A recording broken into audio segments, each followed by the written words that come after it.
નમસ્કાર મિત્રો, જીતેન્દ્ર પટેલ, શ્રીમતી એમ કે પટેલ હાઈસ્કૂલ ગોજારિયા વિડીયો ટ્યુટોરિયલમાં આપ સૌનું હાર્દિક સ્વાગત છે. મિત્રો, 11 માર્ચ 2024થી બોર્ડની જાહેર પરીક્ષા શરૂ થવા જઈ રહી છે મિત્રો, ધોરણ 10 અને 12 માટે. તો ત્યારબાદ મધ્યસ્થ મૂલ્યાંકન સેન્ટર ઉપર પરીક્ષણ કાર્ય શરૂ થશે ત્યારે સરળતા રહે હિસાબની અંદર તે માટે મિત્રો અગાઉ પણ આપણે આ શીટ બનાવી લીધી. ચાલુ વર્ષે મહેનતાણાની અંદર નાના મોટા ફેરફાર થવાથી આપણે શીટની અંદર થોડું નવું એડિટિંગ કરીને શીટને નવી બનાવી છે મિત્રો. તો આ શીટ આપણી વેબસાઇટ ઉપર પણ ઉપલબ્ધ છે અને એ સિવાય આ વિડીયોના ડિસ્ક્રિપ્શન લિસ્ટની અંદર પણ ડાઉનલોડ લિંક મિત્રો ઉપયોગ છે. વેબસાઇટનું એડ્રેસ અહીં લખેલું છે જીતુગોજારિયા.com, www.જીતુગોજારિયા.com. અહીં તમે જોઈ શકતા હશો, અહીં લખેલું છે www.જીતુગોજારિયા.com. હવે શીટને કેવી રીતે ઓપરેટ કરવી. ઘણી બધી શાળાઓની અંદર મધ્યસ્થ મૂલ્યાંકન સેન્ટર ઉપર છેલ્લા 5 વર્ષથી લોકો આનો ઉપયોગ કરે છે. તો સૌથી પ્રથમ જુદી જુદી શીટો આપી છે નીચેની ઉપર. બધી શીટો ઉપર જવા માટે મિત્રો એ ડેશબોર્ડની આપણે પ્રથમ શીટ બનાવેલી છે. એના ઉપર તમે ક્લિક કરશો એટલે ડાયરેક્ટ જે તે શીટ ઉપર મિત્રો જઈ શકાશે. એટલે તમારે ડેશબોર્ડ ઉપરથી સરળતાથી મિત્રો જઈ શકાય છે. હવે મધ્યસ્થ મૂલ્યાંકન સેન્ટર જે તારીખે શરૂ થવાનું હોય તે તારીખના રોજ તમારે સવારે ટીમ બનાવી દેવાની છે. એટલે ટીમ બનાવવાનું પત્રક મિત્રો આપણે મૂકેલું છે. જેવું તમે આ ક્લિક ઉપર કરશો એટલે તમે જોઈ શકો છો. તો આની તમારે અગાઉથી પ્રિન્ટ કાઢીને ટીમ બનાવવા માટે જેટલા મોડરેટર હોય એ મોડરેટરને મિત્રો આપી દેવાની છે.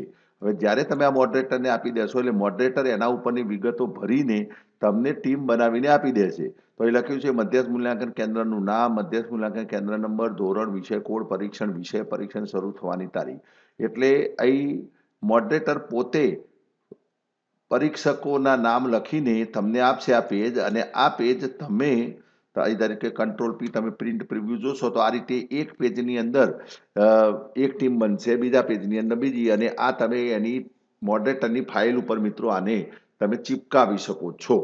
ઓકે, તો આ રીતે જેટલી ટીમો તમારા સેન્ટર ઉપર બનાવવાની હોય, માની લો કે 15 ટીમો બનાવવાની હોય, તો આવા 15 ટીમોના જે પેજીસ તમારી પાસે આવી જાય એના પછી તમારે ડેશબોર્ડ ઉપર તમે બીજા નંબરનું જે શીટ આપેલી છે શિક્ષકના નામ, શાળાનું નામ અને જનરલ માહિતી નાખવાની છે. હવે આના ઉપર તમે ક્લિક કરશો એટલે અહીં તમે જોઈ શકતા હશો કે આપણે 1 બાય 1 જોઈએ મિત્રો. તો જ્યાં યલો સેલ આપેલા છે, આપણી કોઈ પણ શીટ વાપરતી વખતે મિત્રો ખાસ આટલું ધ્યાન રાખવાનું છે કે યલો સેલની અંદર જ માહિતી નાખવાની છે. બીજી કોઈ જ જગ્યાએ તમારે ડેટા નાખવાનો નથી. તો આ બીજા નંબરની શીટ જે આપેલી છે મિત્રો, મેઇન ડેટા શીટ. આ શીટનું નામ છે મેઇન ડેટા શીટ. આ સૌથી મહત્વની શીટ છે જેની અંદર સાચો ડેટા તમારે નાખવાનો છે. તો સૌથી પહેલા અહીં લખ્યું છે તપાસવા આવેલ જવાબ વહીઓ. ત્યાં જેટલી પણ ઉત્તર વહીઓ તપાસવા આવેલી હોય, માની લો કે 78,000 આવી છે તો આપણે ત્યાં લખી છે 78,000. બાજુમાં તપાસેલ અને તપાસવાની બાકી જવાબ વહીઓ એ જેમ જેમ સમયાંતરે તમે ડેટા નાખતા જશો એમ ઓટોમેટિક બાય ડિફોલ્ટ ભરાતું જશે મિત્રો. એટલે ફક્ત યલો સેલની અંદર માહિતી નાખવાની છે. એના પછી છે કેન્દ્ર નંબર, વિષય કોડ, ઉત્તર વહી તપાસવાનું મહેનતાણું. અહીં તમે જોઈ શકો છો ઉત્તર વહી તપાસવાનું મહેનતાણું. હવે ઘણા મિત્રો એવું કહેતા હશે કે સાહેબ હિસાબમાં ભૂલ પડે છે. તો એનું કારણ એક જ છે કે તમે ઉત્તર વહી તપાસવાનું મહેનતાણું અહીં મેં 8.5 લખેલા છે, પણ તમે જો એ બદલશો નહીં તો એ પ્રમાણે હિસાબ થશે. એટલે તમારે તમારા મધ્યસ્થ મૂલ્યાંકન કેન્દ્ર ઉપર ધોરણ 10ના પેપર છે, ધોરણ 12 સામાન્ય પ્રવાહ કે વિજ્ઞાન પ્રવાહ કે 3 કલાકના કે 2 કલાકના, એ પ્રમાણે બોર્ડને જે પણ મહેનતાણા નક્કી કરેલા છે તે તમારે ચોઈસ કરવાનું છે. દાખલા કે 11 રૂપિયા લખેલા છે, 9 રૂપિયા, 8.5 રૂપિયા, 7.5 રૂપિયા, 6.5 રૂપિયા અને 4 રૂપિયા. તો જે ઉત્તર વયનું મહેનતાણું હોય એ તમારે ચોઈસ કરવાનું છે. દાખલા તરીકે આપણે 8.5 રૂપિયા એ રાખેલા જ છે. 8.5 રૂપિયા આપણે સમજાવવા માટે રાખીએ છીએ, બાકી તમારે જોઈને નક્કી કરી દેવાના છે. પરિપત્રની અંદર સ્પષ્ટ ઉલ્લેખ છે કે ધોરણ 10 માટે આટલા, ધોરણ 12 સામાન્ય પ્રવાહ માટે, 12 વિજ્ઞાન પ્રવાહ માટે, એ રીતે લખેલું છે. પરીક્ષણ શરૂ થવાની તારીખ લખવાની છે, કેન્દ્ર, વિભાગ, SSC કે HSC લખવાનું છે, વિષય ચોઈસ કરવાનો છે, લખવાનું છે વિષય તમારે જે વિષયનું પરીક્ષણ કાર્ય ચાલતું હોય, અને માધ્યમ ગુજરાતી હોય તો ગુજરાતી, અંગ્રેજી માધ્યમ હોય તો અંગ્રેજી, એ રીતે તમારે હિન્દી માધ્યમ હોય તો હિન્દી. હવે નીચે આ ટેબલ બહુ મિત્રો મહત્વનું છે. અહીં તમે ટેબલ જોઈ શકતા હશો. અહીં ટેબલ આપેલું છે. આ ટેબલ તમારે પીળા ખાનાની અંદર ડેટા નાખવાનો છે. ઘણી જગ્યાએ ડેટા ફક્ત ડ્રોપ ડાઉનમાંથી ચોઈસ કરવાનું છે. તો અહીં લખ્યું છે પરીક્ષકનું નામ. નિમણૂક નંબર, નિમણૂકનો પ્રકાર, ગ્રેડ પે, સ્કૂલનું નામ અને એનું ભથ્થું હોય છેલ્લી કોલમ આપેલું છે, શાળાનું નામ અને દૈનિક ભથ્થું. ઓકે, જેને અગાઉ વાપરેલી છે એને તો તરત જ ખ્યાલ આવશે, કારણ કે આમાં આપણે કોઈ ચેન્જ કર્યો નથી, ઢાંચાની અંદર કોઈ ચેન્જ કરેલો નથી, ફક્ત જે મહેનતાણાની અંદર નાની મોટી સુધારા થયા છે એ આપણે સુધારેલા છે, એટલે એ જ રીતે વાપરવાની છે. હવે સૌ પ્રથમ તમારે શું કરવાનું છે મિત્રો, કોઓર્ડિનેટરના નામ લખી દેવાના છે. બે કોઓર્ડિનેટર હોય તો બે, એક કોઓર્ડિનેટરની નિમણૂક થયેલી હોય તો એ કોઓર્ડિનેટરનું નામ લખી એનો નિમણૂક નંબર અને અહીંથી નિમણૂકનો પ્રકાર સીઓડી ચોઈસ કરવાનું છે, તમારે લખવાનું નથી. અહીં લખ્યું છે સીઓડી એટલે કોઓર્ડિનેટર, એમઓડી એટલે મોડરેટર અને ઈએક્સએ એટલે એક્ઝામિનર. તો સૌથી પ્રથમ આપણે કોઓર્ડિનેટરના નામ લખી દઈશું અને એની વિગતો ભરી દઈશું. બે કોઓર્ડિનેટર તો બે, એના પછી ટીમ નંબર 1નું કાગળ લેવાનું છે તમારે. અગાઉ આપણે જેમ વાત કરીએ 15 પેજીસ તમે બનાવેલા છે, તો 15 પેજીસની અંદર ટીમ નંબર 1નું કાગળ લઈને એના 5 સભ્યો હોય તો 5, 6 સભ્યો હોય તો 6. ઓકે, પાંચ પરીક્ષક વત્તા એક મોડરેટર હોય, કાં તો 4 પરીક્ષક વત્તા એક મોડરેટર હોય, જે પ્રમાણે તમે ટીમની ગોઠવણી કરેલી છે તો એ આખી ટીમ લખી દેવાની છે. તો અહીં 3 નંબરમાં આપણે લખીએ છીએ કે અહીં ધારો કે ટીમનું નામ, મોડરેટરનું નામ લખ્યું, એના પછી એના 4 એક્ઝામિનર છે તો 4 એક્ઝામિનરના નામ લખી દીધા. એના પછી ટીમ નંબર 2 લીધી છે મિત્રો, એટલે આગળ ટીમ નંબર 2 આપણે લીધી, એના મોડરેટર, એના એક્ઝામિનર, પછી મોડરેટર, એક્ઝામિનર. તો આ રીતે બધી વિગતો તમારે તમારી પાસે આવેલી માહિતીના આધારે મિત્રો તમારે ભરી દેવાની છે. ઓકે, બાજુની અંદર તમે જોઈ શકો છો એનો ગ્રેડ પે, છેલ્લે ગ્રેડ પે જે હોય એ લખવાનો છે. ગ્રેડ પે ની અંદર પણ આપણે ચોઈસ કરવાની છે. ગ્રેડ પે ની અંદર અહીં પણ તમે ચોઈસ કરી શકશો. દાખલા તરીકે 2800, 4200, 4400, 4600 ફિક્સ પે. લોકલ કર્મચારી હોય, 7 કિલોમીટરની રેડિયસની અંદર, એની ત્રિજ્યાની અંદર કોઈ સ્કૂલ આવતી હોય અને ત્યાંથી પરીક્ષણ કાર્ય માટે આવેલા હોય તો એને આપણે લોકલ ગણીએ છીએ, તો બોર્ડ એ પ્રમાણે મહેનતાણું આપે છે અને 5400 ગ્રેડ પે છે. તો આ રીતે આપણે ગ્રેડ પે બધા આપેલા છે. આ ગ્રેડ પેનું કોઈ ચૂકવણીમાં કોઈ ફેર પડવાનું નથી, એટલા માટે કે જનરલી મોટાભાગના લોકોને 240 રૂપિયા મળતા હોય છે, મહાનગરપાલિકાની અંદર ભથ્થું અલગ પડતું હોય છે, તો ભથ્થાની વહેંચણી માટે આપણે ગ્રેડ પે લખીએ છીએ. અને છેલ્લે તમે જોઈ શકો છો ગ્રેડ પે લખેલું છે. તો આ ગ્રેડ પે ની અંદર પણ જુદા જુદા ગ્રેડ પે આપણે આપેલા છે. અહીં તમે બધા જ પ્રકારના ગ્રેડ પે પરિપત્રની અંદર જે લખેલા છે, 420 રૂપિયા, 370 રૂપિયા, 340 રૂપિયા, 300 રૂપિયા, 270, 260, 240, 210, ઓકે, 220, 180, 170, 140 અને 90 રૂપિયા ફિક્સ પગાર માટે પણ અહીં આપેલું છે. તો આ રીતે આ જે વિગત આપેલી છે, ટાઇટલ અહીં લખેલું છે ઉપર તમે જોઈ શકતા હશો, દૈનિક ભથ્થું, સ્થાનિક ભથ્થું, એ તમારે અહીંથી ચોઈસ કરવાનું છે ડ્રોપ ડાઉનમાંથી અને કરવાનું છે. તો આ રીતે આ પ્રથમ નંબરની સીટ મિત્રો આ રીતે તમારે સંપૂર્ણ ભરી દેવાની છે. ઓકે, અને સમય બાજુમાં સૂચનાઓ આપેલી છે, જો ના ખ્યાલ આવે તો તમારે સૂચનાઓનો અભ્યાસ કરવો. તો હવે ડેશબોર્ડ ઉપર આપણે મિત્રો ટીમ બનાવી દીધી, શિક્ષકના નામ એ બધું લખી દીધું. હવે મેઇન સૌથી મહત્વની જો સીટ હોય તો 3જા નંબરની સીટ છે, એને તમારે દરરોજ ઓપરેટ કરવાની છે. તો દરરોજ તપાસેલ જવાબ વહી હિસાબ અહીં નાખવાનો છે. દરરોજ એક જ કામ કરવાનું છે, આ તપાસેલ જવાબ વહી નાખતા જવાની છે તમારે ફક્ત, અને ત્યાર પછીના બધા રિપોર્ટો છે ફક્ત જોવાના છે. તો જવાબ વહી હિસાબ માટે આપણે ક્લિક કરીશું. આના ઉપર જ્યારે ક્લિક કરીશું એટલે અહીં સૌ પ્રથમ અહીં સૂચના લખેલી છે ઉપર મિત્રો જુઓ તમે, તપાસેલ ઉત્તરવહી સંખ્યા તારીખ પ્રમાણે લખવી. અહીં ઉપર તારીખો આપેલી છે, જુદી જુદી તારીખો. તારીખો પણ ઓટોમેટિક પડી જશે. આગળ સૌથી પહેલી સીટ ઉપર તમે પરીક્ષણ શરૂ થવાની તારીખ લખશો એટલે ઓટોમેટિક એ બધી તારીખો પડી જશે. ગેરહાજર માટે એ બી કરવું, ગેરહાજર હોય કોઈ પરીક્ષક તો એ બી કરવું, મોડરેટર માટે એમઓડી, કોઓર્ડિનેટર માટે સીઓડી અને પરીક્ષક માટે જે ઉત્તરવહી તપાસેલી હોય એની આંકડાકીય માહિતી લખવાની છે. પરીક્ષક માટે આ સીટની અંદર તમારે ઈએક્સએ લખવાનું નથી, એની માહિતી લખવાની છે. સીઓડી કોઓર્ડિનેટર માટે એટલા માટે લખીએ છીએ કે એને કોઈ ઉત્તરવહી તપાસવાની નથી. મોડરેટર માટે એમઓડી એટલા માટે લખીએ છીએ કે એને કોઈ ઉત્તરવહી તપાસવાની નથી. માટે પરીક્ષક માટે જ તમારે આંકડાકીય માહિતી લખવાની છે, આટલું યાદ રાખવાનું છે. તો આમાં પણ પીળા ખાનાની અંદર જ ડેટા તમારે નાખવાનો છે.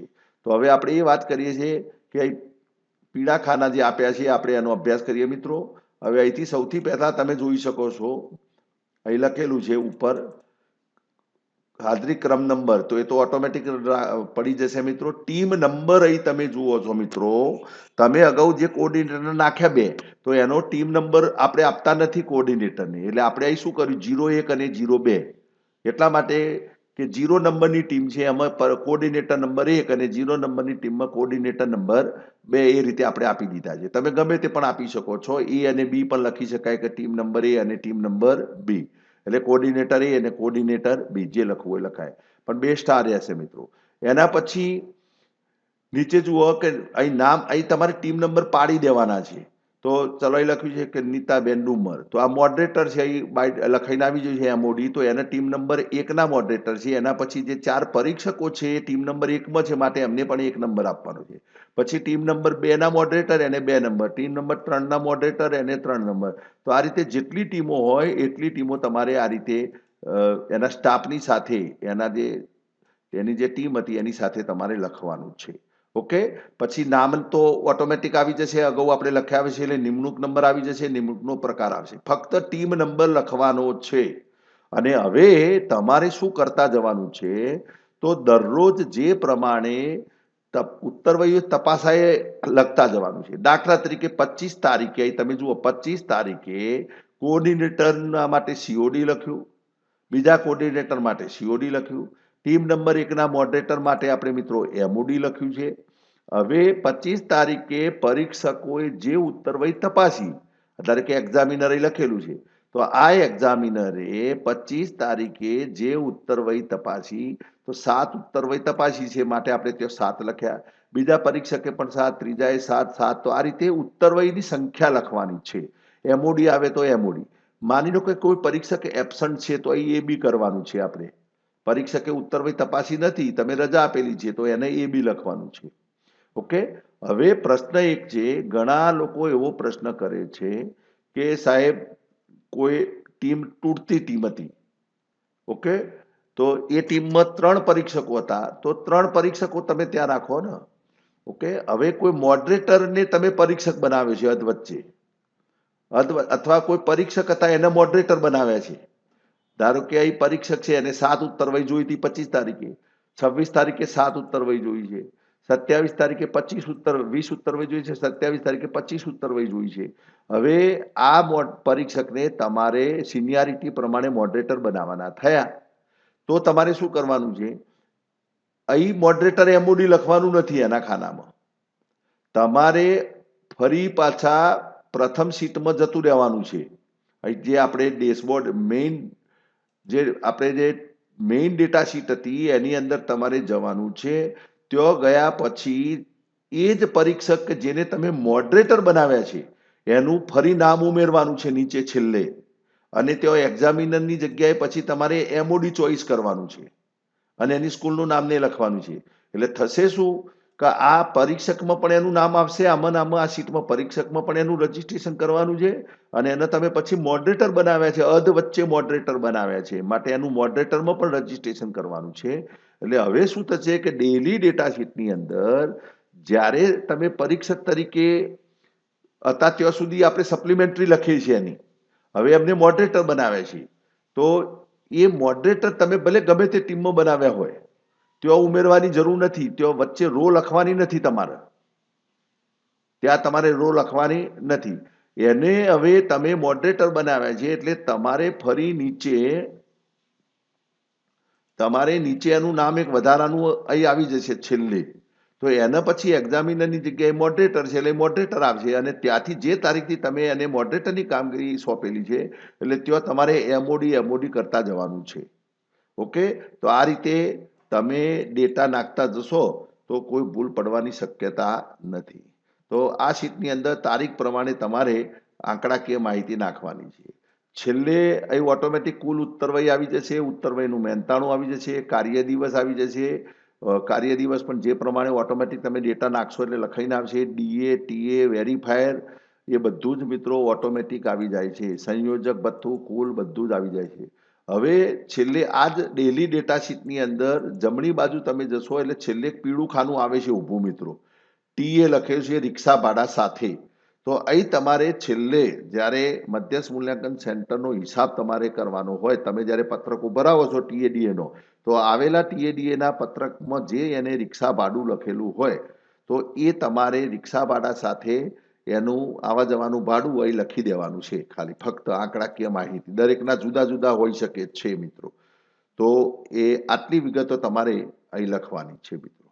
ઓકે, તો આ રીતે ડેલી ડેટા શીટ તમારે દરરોજ ભરતા રહેવાની છે. હવે જ્યારે તમે આ ડેલી ડેટા શીટ તમે દરરોજ ભરતા રહેશો એટલે આગળના બધા જ પત્રકો ભરાઈ જાય છે. હવે ડેશબોર્ડની અંદર આપણે પાછા આવીએ છીએ મિત્રો. તો આપણે ટીમ બનાવવાનું પત્રક જોયું, શિક્ષકના નામ એ જોયું, દરરોજ તપાસવેલી જવાબવહી જોઈ, એના પછી તારીખ વાઇઝ જવાબવહી હિસાબ જોવા માટે મિત્રો આના ઉપર ક્લિક કરશો એટલે ડે બાય ડે કેટલી ઉત્તરવહી તપાસાઈની કેટલી બાકી છે એ ઓટોમેટિક આવશે. માની લો કે આપણે પહેલા દિવસે અહીં તમે જો દિવસ 1 લખશો તમે પીળા ખાનામાં એટલે ઓટોમેટિક તારીખ આવશે તપાસેલી અગાઉ 0 હતી, આજે આટલી તપાસી, હવે કુલ તપાસેલી આટલી અને આટલી તપાસવાની બાકી છે. ગેરહાજર શિક્ષકો પણ અહીં ઓટોમેટિક આવી જશે. ત્યાં તમે એબસન્ટ કર્યું છે એ બી એટલે લખાશે. 2 તારીખ આવે એટલે બીજો દિવસ આવે એટલે તમારે ફક્ત 2 લખવાનું છે એટલે 26 તારીખ પડશે. તપાસેલી આવશે, આજે તપાસેલી કેટલી, કુલ તપાસેલી કેટલી. તો આ તારીખ વાઇઝ જવાબવહી હિસાબ ઓટોમેટિક મિત્રો આ પત્રકની અંદર તૈયાર થાય છે. ફક્ત એ દિવસ બદલવાનો છે. ત્રીજો દિવસ પછી એ જ રીતે ચોથો દિવસ એ રીતે લખતા જવાનું છે. હવે બેક બટન ઉપર તમે ક્લિક કરશો, બેક બટન ઉપર એટલે મૂળ ડેશબોર્ડ ઉપર મિત્રો તમે પરત આવી શકશો. તો આ રીતે ત્રીજા નંબર તારીખ વાઇઝ જવાબવહી. હવે પરીક્ષકનો વ્યક્તિગત હિસાબ જોવા માટે મિત્રો આના ઉપર ક્લિક કરવાની છે. પરીક્ષકનો વ્યક્તિગત હિસાબ તમારે જોવો હોય તો એના ઉપર ક્લિક કરવાની છે. તો એના ઉપર ક્લિક કરશો એટલે ઓટોમેટિક પરીક્ષકનો વ્યક્તિગત હિસાબ કે જેને તમે પ્રિન્ટ કરીને આપી શકો છો. એ તમે જુઓ પ્રિન્ટ પ્રિવ્યુ જુઓ તો પરીક્ષકનો વ્યક્તિગત હિસાબ જે કહેવાય છેલ્લે જે તમારે આપવાનો છે એ તમારે બાય ઓટોમેટિક મિત્રો તૈયાર થાય છે. આની અંદર ફક્ત તમારે રજિસ્ટરમાં જે ક્રમ નંબર હતો મિત્રો એ બદલતા રહેવાનું છે. ધારો કે આપણે 1 નંબર લખ્યો એટલે એ ઓટોમેટિક કોઓર્ડિનેટરે કઈ તારીખે કેટલી ધારો કે 3 નંબર કર્યો તો 3 નંબરના જે પણ પરીક્ષક હોય એને શું શું કામગીરી કરી છે એ લખાઈને આવશે. 4 નંબર કરીએ તો 4 નંબરના પરીક્ષકે 25 તારીખે 7 જોઈ, 26 તારીખે 20 જોઈ, 27 તારીખે 25 જોઈ તો એ લખાઈને આવશે. એનું નીચે એનો હિસાબ પણ થઈ જશે મિત્રો. કોઓર્ડિનેટરનું મહેનતાણું, સમીક્ષકનું મહેનતાણું, ઉત્તરવહી મહેનતાણું, એનું ડીએ અને છેલ્લે એની કુલ ફિગર કેટલી તમારે ચૂકવવાની છે આવી જશે. તો આ રીતે તમે આને પ્રિન્ટ કાઢી શકો. ઉપર સ્કૂલનું નામ પીળા ખાનામાં તમારે ફક્ત લખવાનું છે. બે જ આ સીટમાં ફક્ત 2 જ વસ્તુ જગ્યાએ પીળું ખાનું આપેલું છે. એક સ્કૂલનું નામ લખવાનું છે અને એનો રજિસ્ટર ક્રમ લખવાનો છે. ઉપર બેક બટન આપેલું છે એના ઉપરથી તમે મૂળ ડેશબોર્ડ ઉપર જઈ શકશો. પ્રિન્ટ બટન ઉપર તમે ક્લિક કરશો એટલે મિત્રો પ્રિન્ટ પ્રિવ્યુ આવશે અને ત્યાંથી તમે ડાયરેક્ટ પ્રિન્ટ આપી શકશો. તો બેક જઈએ છે એટલે ચલો પરીક્ષકનો વ્યક્તિગત હિસાબ. હવે સંયોજક હિસાબ પત્રક જોવા માટે મિત્રો આના ઉપર ક્લિક કરશો તો સંયોજકનું કુલ મહેનતાણા પત્રક તૈયાર થઈ જાય છે. તો આપણે 2 કોઓર્ડિનેટરની નિમણૂક કરી હતી તો એ 2 કોઓર્ડિનેટરનો ટોટલી હિસાબ મિત્રો અહીં આવી જાય છે. બેક કરશો એટલે ફરી પાછો એ જ રીતે સમીક્ષકનો હિસાબ જોવા માટે સમીક્ષકનું એ પ્રમાણે મિત્રો નામ આવશે, એનો પ્રકાર, નિમણૂક નંબર, ગ્રેડ પે, કાર્ય દિવસ, ફિક્સ ભથ્થું. સમીક્ષકને ફિક્સ ભથ્થું હોય છે મિત્રો. એટલે અહીં સમીક્ષક માટે ઉત્તરવહીનું મહેનતાણું નથી પરંતુ ફિક્સ ભથ્થું છે તો એ ફિક્સ ભથ્થું લખાઈને આવશે. 400 રૂપિયા લેખે હોય તો 400 રૂપિયા. કોઓર્ડિનેટર માટે 500 રૂપિયા હોય છે ફિક્સ ભથ્થું અને આના માટે 300 અથવા 400 અંદર લખેલા જ છે. આપણે કાર્ય દિવસ 3 છે તો 4 તરી 12 એટલે 400 રૂપિયા છે મોડરેટર માટે. એનું દૈનિક ભથ્થું 240 રૂપિયા લેખે 720 રૂપિયા. મુસાફરી ભથ્થું તમે જે નાખ્યું હતું એ પ્રમાણે આવી ગયું. વેરીફાયર ભથ્થું 0 લખ્યું છે કારણ કે એ વેરીફાયર ભથ્થું આપણે પરીક્ષકમાં ગણતરીમાં લીધેલું છે. ઓકે, તો એ રીતે આવી જાય છે. તો સમીક્ષકનો હિસાબ આવે છે. એના પછી મિત્રો તપાસેલ જવાબવહી જોવા અહીં ક્લિક કરો. અહીં લખ્યું છે તપાસેલ જવાબવહી જોવા, અહીં ક્લિક કરો તો એના ઉપર ક્લિક કરશો એટલે તપાસેલી જવાબવહી જે હોય છે પરીક્ષકે કયા પરીક્ષકે કેટલી જોઈ એ મિત્રો અહીં તરત લખાઈને આવશે. તો એ પણ હિસાબ છેલ્લે તમને મળી રહે છે. એના પછી સ્ટાફ હિસાબ ડેટા નાખવા માટે અહીં ક્લિક કરો.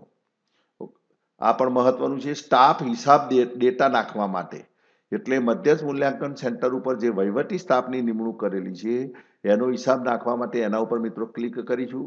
હવે અહીં તમે જુઓ એના ઉપર ક્લિક કરશો એટલે તરત જ જ્યાં પીળા ખાના છે ત્યાં તમારે ડેટા નાખવાનો છે. ઉપર લખ્યું છે ગુજરાત માધ્યમિક ઉચ્ચતર માધ્યમિક પત્રક નંબર 3 છે. 3 નંબરના પત્રકમાં માહિતી આપવાની હોય છે. એનું મધ્યસ્થ મૂલ્યાંકન કેન્દ્ર નંબર છે, એસએસસી એચએસસી જે હોય વિષય કોડ માધ્યમ આ બધું ઓટોમેટિક એકવાર તમે વિગતો ભરી છે એટલે દરેક જગ્યાએ જે તે વિગતો પહોંચી જાય છે. તમારે આ પીળું ખાનું છે કે તારીખ કઈ તારીખથી સ્ટાર્ટ કર્યું છે કઈ તારીખે ક્લોઝ થાય છે તો એ તારીખ તમારે મિત્રો જાતે લખવાની છે પીળા ખાનામાં. બંધ થવાનું હોય મધ્યસ્થ મૂલ્યાંકન સેન્ટર તે તારીખ લખવાની છે. એના પછી નીચે ટેબલની અંદર તમારે આટલા હોદ્દા તમે નિમણૂક કરો છો આ હોદ્દાઓની તો સૌથી પહેલા નિયામક તો નિયામકનું નામ પીળા ખાનામાં લખવાનું છે એના કામગીરીના કુલ દિવસ લખવાના છે અને મહેનતાણાનો દર તો ઓલરેડી લખેલો છે. મહેનતાણાનો દર લખેલો છે છતાં જો વિગતોમાં ભૂલ હોય તો તમે ત્યાં બદલી શકો છો. નિયામકને 700 રૂપિયા પર ડે મહેનતાણું મળે છે 11 દિવસ કામગીરી કરી એટલે ઓટોમેટિક સામે 7700 રૂપિયા આવશે. એના પછી સહનિયામકની નિમણૂક છે. એના પછી વહીવટી મદદની છે 1 2 3 4 આપણે અહીં આપેલા છે 4 અને 5 વહીવટી મદદની સુધી આપણે અહીં સગવડ આપેલી છે. તો જે પ્રમાણે વહીવટી મદદની નિમણૂક કરી હોય તો એના નામ લખવાના. ના કરી હોય ધારો કે તો મિત્રો નામ લખવાનું નથી એને ડિલીટ નથી મારવાની રોને કે આની જરૂર નથી એટલે ચલો આ રોને ડિલીટ મારી દઈશું એવું કરવાની જરૂર નહીં ખાનું ખાલી રાખવાનું છે. એના પછી પટાવાળા જેટલા રોકેલા હોય તમારા સેન્ટર ઉપર તો એ પટાવાળા પણ આપણે 1 2 3 4 અને 5 પટાવાળા આપેલા છે. તો પટાવાળાના કાર્ય દિવસ અહીં લખવાના છે પીળા ખાનામાં. એનું મહેનતાણું તો ઓલરેડી લખેલું છે. પાણી આપનાર તો એ લખ્યું છે પાણી આપનાર એટલે એ પણ વિગત તમારે અહીં લખવાની છે. પાણી પાનાર, સફાઈ કામદાર અને હિસાબનીશ. હિસાબનીશનો હિસાબ મિત્રો હિસાબનીશ માટે 1350 રૂપિયા બોર્ડે નક્કી કરેલા છે તો હિસાબનીશનું નામ લખવાનું છે તો ઓટોમેટિક એ પણ ત્યાંથી આવી જાય છે. ઓકે પછી અહીં લખેલું છે પરચુરણ ખર્ચ. પરચુરણ ખર્ચ ધોરણ 10 તથા ધોરણ 12 માટે ધોરણ 10 તથા ધોરણ 12 માટે અહીં પરચુરણ ખર્ચ આપેલો છે તો એ પ્રમાણે તમારે લખવાનો છે મિત્રો. 6500 રૂપિયા અહીં સિલેક્ટ કરવાનું છે ડ્રોપડાઉન મેનુ આપેલું છે. આ ડ્રોપડાઉન મેનુમાંથી તમારે 6500 7500 8500 9500 અને 10,000 અહીં જુદા જુદા આપેલા છે.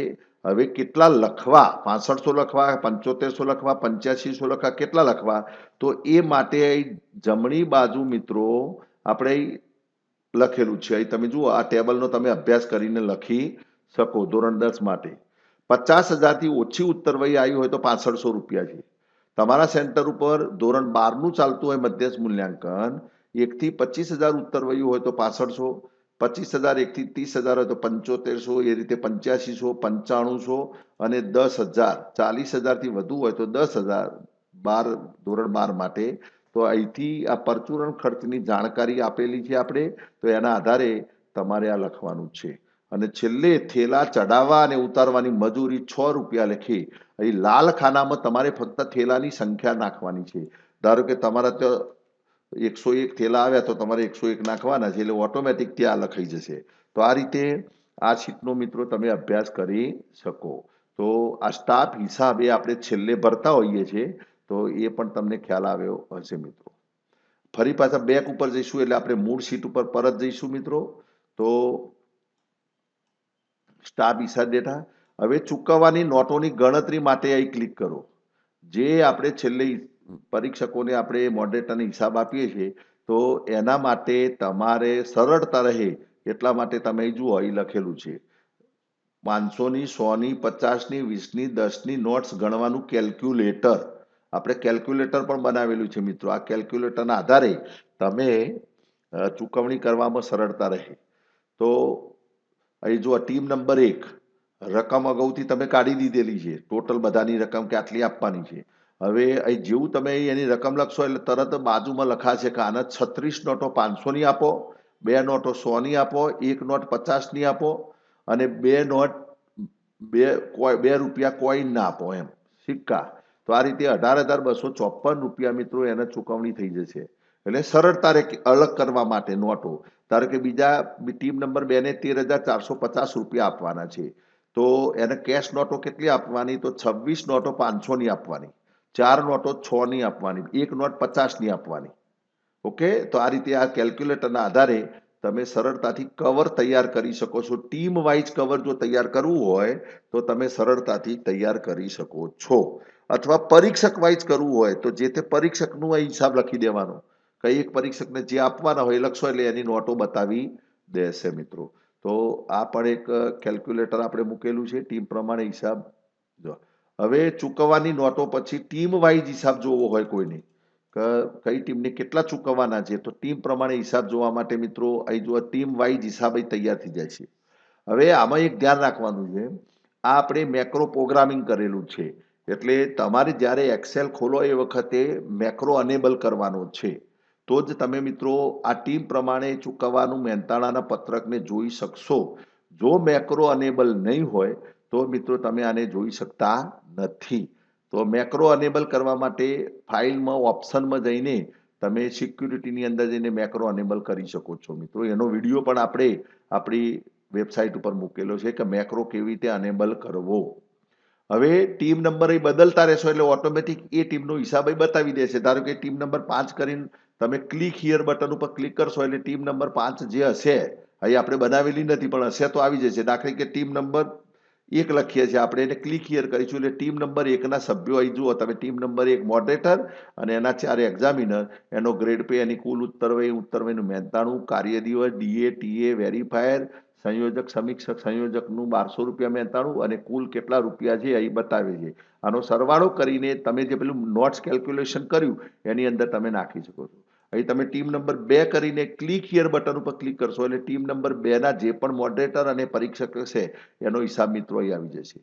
તો આ રીતે ટીમ પ્રમાણે ચૂકવવા પાત્ર મહેનતાણું તમારે જો પ્રિન્ટ કાઢવી હોય અને તમે પ્રિન્ટ પ્રિવ્યુ જોશો એટલે આખું એક આ રીતે પેજની અંદર એનો હિસાબ તૈયાર થઈ જાય છે મિત્રો. સીધું પ્રિન્ટ આપવાની છે તમારે. હવે બેક બટન ઉપર જઈશું એટલે ફરી પાછા આપણા મૂળ પેજ ઉપર આવી જઈશું. તો ટીમ પ્રમાણે હિસાબ પણ આપણે જોયું. ડેશબોર્ડ મેઇન છે મિત્રો, ડેશબોર્ડ ઉપરથી તમે દરેક જગ્યાએ જઈ શકશો. પરીક્ષક હિસાબ પત્રક જોવા માટે અહીં ક્લિક કરો. પરીક્ષકનો હિસાબ જોવો હોય તો એ પરીક્ષકના હિસાબ ઉપરથી તમે જશો એટલે આ પત્રક તૈયાર થઈ જાય છે પરીક્ષકના હિસાબ માટે. બેક જશો એના પછી અહીં જુદા જુદા પત્રકો આપેલા છે મિત્રો. બધી જગ્યાએ બધા જ સીટમાં પાસવર્ડ 108 છે. પત્રક 1, 2, 3, પત્રક 4 અને બિલ સમરી.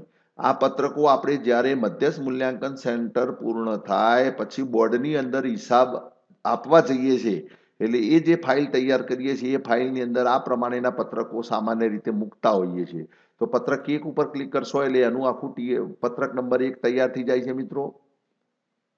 પત્રક નંબર 1 આ વખતે બોર્ડે વેરીફાઈડ ભથ્થાની અંદર પણ ફેરફાર કરેલો છે તો એ ખાસ ધ્યાનમાં રાખજો. પછી પત્રક નંબર 2 ઉપર ક્લિક કરશો મિત્રો. પત્રક નંબર 2 ઉપર એટલે અહીં લખ્યું છે પરીક્ષકના મહેનતાણા તથા ટીએડીએના બિલોનું પત્રક. તો એ પરીક્ષકનું નામ, એનો નિમણૂક ક્રમાંક, એનું ઓટોમેટિક પત્રક નંબર 2 પણ માધ્યમિક શિક્ષણ બોર્ડની અંદર જે પત્રક તમારે આપવાનું છે ચૂકવવાનું મહેનતાણાનું પત્રક એ પણ મિત્રો અહીં તૈયાર થાય છે. તમારે ફક્ત એની પ્રિન્ટ કાઢવાની છે.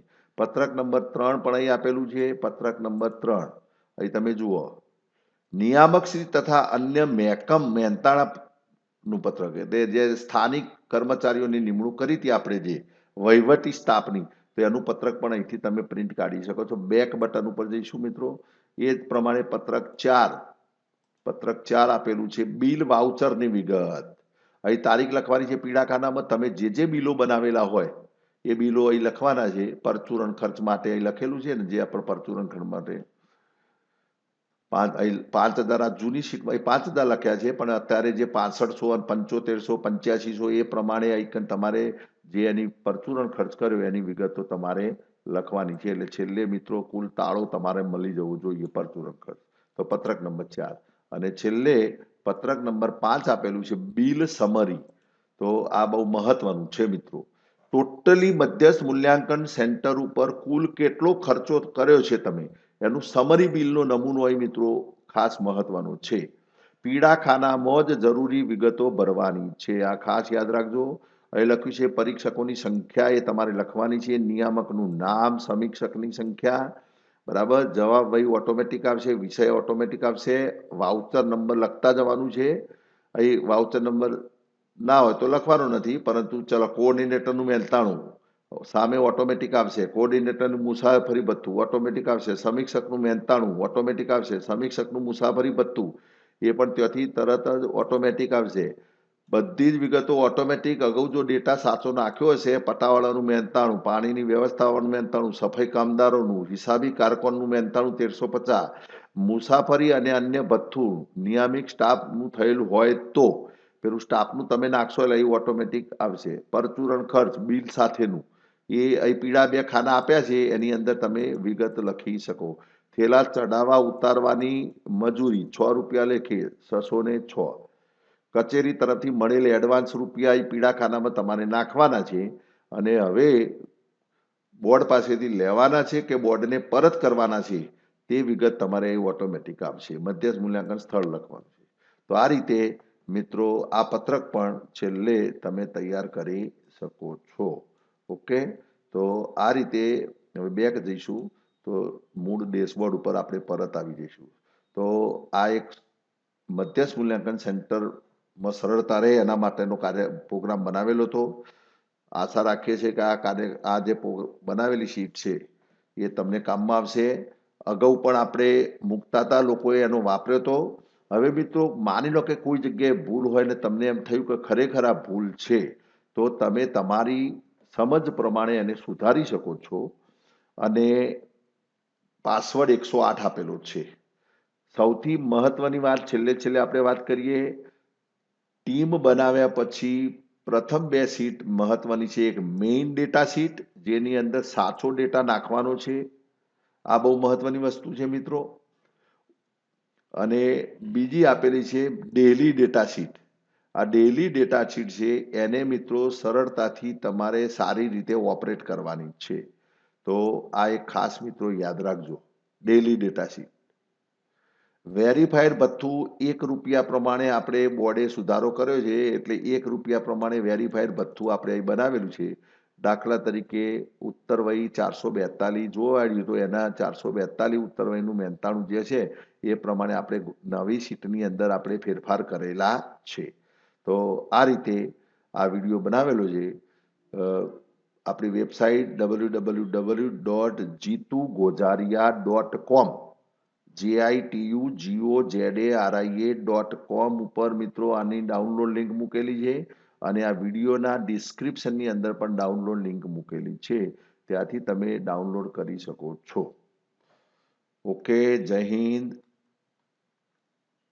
જય વિજ્ઞાન.